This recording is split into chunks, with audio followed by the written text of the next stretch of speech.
शेवट राजकारणामध्ये काही लोक काम करतात आणि एक वर्ग असा असतो तो स्टंट करणारा वर्ग असतो.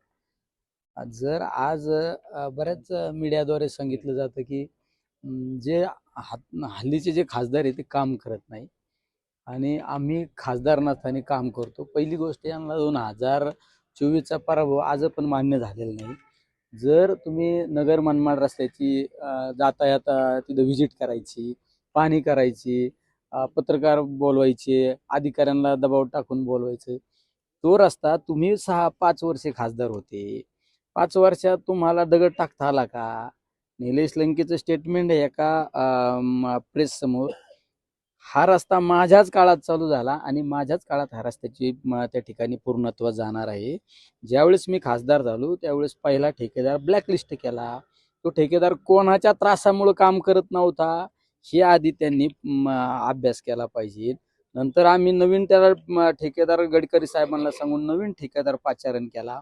त्या ठिकाणी टेक्निकल अडचणी आल्यामुळे परत तिसरं कॉन्ट्रॅक्ट ओपन केलं आणि तिसरा ठेकेदार सुरू झाला. या ठेकेदाराला सुद्धा काम करत असताना कोण अडचणीत आणतं हे समाजाला माहिती आहे सगळ्या गोष्टी. त्यामुळं तुम्हाला 6 वर्ष 5 वर्षाचा कालखंड तुम्हाला खासदार म्हणून मिळाला. तुम्हाला त्या रस्त्याचं काम करता नाही आलं. रस्ता खांदून ठेवला, मृत्यूचा सापळा बनवला, हजारो लोक मृत्युमुखी पडले.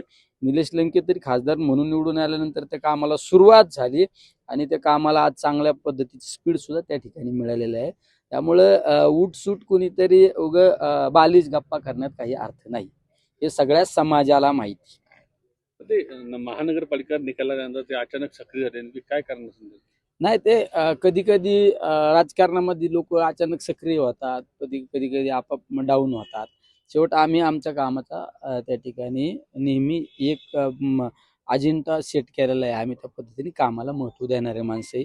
आम्ही फक्त राजकीय व्यासपीठावर गेल्यानंतर स्टेटमेंट करणं, भाषणबाजी करणं आणि आपल्या समोर बसलेल्या चाहत्यांना टाळ्या वाजवण्यासाठी बोलणं हे आम्ही काही करत नाही. आम्ही फक्त काम करतो. महानगरपालिकेत तुम्ही कामं न केल्यामुळे महानगरपालिकेत तुमचा मोठा पराभव झाला. शेवट महानगरपालिकेच्या निवडणुकाच्या बाबत तुम्ही सविस्तरपणे गेल्यानंतर ह्या गोष्टी तुमच्या समोर येतील काही दिवसात. नेमका निवडणूक कशा पद्धतीने टॅकल झाली, काय झाली, या सगळ्या गोष्टी येतील. शेवट महानगरपालिका आणि ह्या सगळ्या गोष्टीचा विचार केला तर त्या महानगरपालिकेला संदर्भ देणं पण चुकीचं आहे. सुजय विखे पाटील काल आरोप केलेला आहे, त्यांचं तुमचं नाव नाही घेतलं, पण त्यांचं असं म्हणणं होतं की जो गुजर अटक अंमली पदार्थामध्ये त्याला सिरोपसने अटक केलेली आहे. तो पूर्वी पारनेरला होता, तो तुमच्या कॉन्टॅक्टमध्ये होता. नंतर ते ड्रग्स त्यांनी काढलं, त्यानंतर ड्रग्स ते कोणाच्या घरामध्ये ठेवलं होतं आणि त्यामध्ये नेत्याचा सहभाग आहे असं त्यांचं म्हणणं होतं. आणि दुसरं असं की ज्या ठिकाणी हे घडलं आणि त्याला LCB आणण्यामध्ये तुम्ही आंदोलन केलं होतं असं त्याचा आरोप आहे. शेवट काही राजकीय नेते मंडळींना निलेश लंकेंचं नाव घेतल्याशिवाय त्यांचा दिवसच जात नाही. या जिल्ह्यात पारनेरला बदनाम करण्यापेक्षा, पारनेरचं कुठलं कनेक्शन जोडण्यापेक्षा शिर्डीमध्ये काय चालू हे पाहिलं पाहिजे.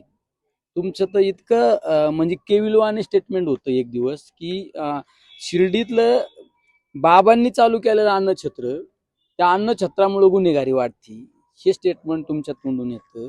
त्या ठिकाणी एका सचिन गिधे नावाचा शेतकऱ्याचा मुलगा व्यवसाय करण्यासाठी शिर्डीत आला. त्या मुलाला जाळून मारलं, त्याची डेड बॉडी सुद्धा मिळाली नाही. त्याबाबत आष्टीचे आमदार दस साहेबांनी सुद्धा स्टेटमेंट केलं. ते मारणारे आरोपी कोण? आरोपी तिथं पोकळे नावाचा, दीपक पोकळे नावाचा ग्रस्त त्यामध्ये आरोपी सिद्ध झाला. त्याच्यावर 18 केसेस गुन्हे त्याचे डिटेक्ट झाले. 18 गुन्हे, 307 सारखे, 302 सारखे. त्याच्या कार्यालयाच्या उद्घाटनाला कोण, हे तुम्ही पाहिलं का? तुमच्या ज्यावेळेस तुमचा नागरी सत्कार शिर्डीमध्ये झाला, तुमच्या हारामध्ये कोण, हे तुम्ही आधी पाहिलं पाहिजे. ह्या सगळ्या गोष्टी केल्या पाहिजेत. ग्रोवर सारखा फायनान्स घोटाळा झाला, 1200 कोटी रुपयाचा. साळवे नावाचा जो घोटाळा करणारा ग्रस्त होता, तो कोणाचा कार्यकर्ता होता? ह्या टीमला अटक न करण्यासाठी यांना का सवलत दिली? एका API कडे तपास का दिला? ह्या सगळ्या गोष्टीवर तुम्ही आधी बोललं पाहिजे. तर तुम्ही पारनेरकरांना निलेश लंकेंवर बोलण्यापेक्षा तुम्ही गुन्हेगारी, शिर्डीची गुन्हेगारी थांबवा, ही सगळी महत्वाची ही थांबवली पाहिजे. मग पारनेरकरांना बदनाम करा, निलेश लंकेनला बदनाम करा, ह्या सगळ्या गोष्टी तुम्ही या सगळा वेळ असा चुकीचा घालण्यापेक्षा तुम्ही कामात वेळ द्या. तुम्हाला आज पण तुम्ही जर तुमच्या तोंडून सांगता की मी खासदार नसताना काम करतो, अरे मग 5 वर्ष तुम्ही जर रस्त्याला का केला नाही हे लोकांना दिसत नाही का? कमीत कमी निलेश लंके खासदार झाल्यानंतर काम सुरू झालं, काम शेवट पण होणार आहे. रात्री मी तर भागात गेलो, राहुरीच्या पुढं कामाला बऱ्यापैकी पॅच मारलाय, मागं पण पॅच मारलाय. हे माझ्या काळात काम चालू झालंय, दुनियाला माहितीये. मी खासदार झाल्यानंतर नवीन ठेकेदार आला हे दुनियाला माहितीये, सगळ्यांना माहिती. तुमच्या काळात काय झालं? तुमच्या काळात तर तुम्ही लय ताकदीचे होते ना, लय कार्यकुशल होते ना, तर करून दाखवायला पाहिजे होता ना. त्यामुळं अशा स्टेटमेंटला काही तुम्ही महत्व देत नका जाऊ. हे उलट मला तर मी तर त्यांना धन्यवाद देतो. खरे माझे प्रचारक कोण असतील ना, तर ते माझे खरे प्रचारक. सिस्पे घोटाळ्याशी तुमचं नाव जोडलं जातं. अरे शिस्पे घोटाळ्याची मी सांगितलं ना, शिस्पे घोटाळ्याच्या बाबत एखाद्या शिस्पे घोटाळ्याची ती एक इन्फिनिटी नावाची बँक होती, त्या बँकेच्या उद्घाटनाला मला बोलवलं, आदरणीय अण्णासाहेब हजारेंना बोलवले, पोपट पवारांना बोलवलं, काय आमदारांना बोलवलं. आम्ही त्या ठिकाणी उद्घाटनाला गेलो, याचा अर्थ आमचा काय दोषी? मी उद्घाटनाला गेलो, श्रीगोंद्याचे आमदार विक्रम पाचपुते यांनी पण श्रीगोंद्यात उद्घाटन केलं, मग ते दोषी का? आम्ही दोषी का? आम्ही कुठल्या एखाद्या माणसाला सांगितलं की तू त्यामध्ये पैसे टाक, त्याचे दाम दुप्पट होणार आहे का आमच्या जवळचे बगलबच्चे आमचे कार्यकर्ते पुढे एजंट आहे का? काही संबंध नाही. फक्त कुठल्या ना कुठल्या मार्गाने निलेश लंकेला बदनाम करण्यासाठी हा केविलवाने प्रयोग केला जातो, पण हे सगळे असफल होणार आहे. यातून माझी जाहिरात होती. शिस्पेच्या बाबत एखादा ठेवीदार पुढे आला पाहिजे होता आणि त्यांनी सांगायला पाहिजे का निलेश लंकेनमुळे आम्ही एवढे एवढे पैसे गुंतवले. असा कोणी माणूस आहे का? काही नाही.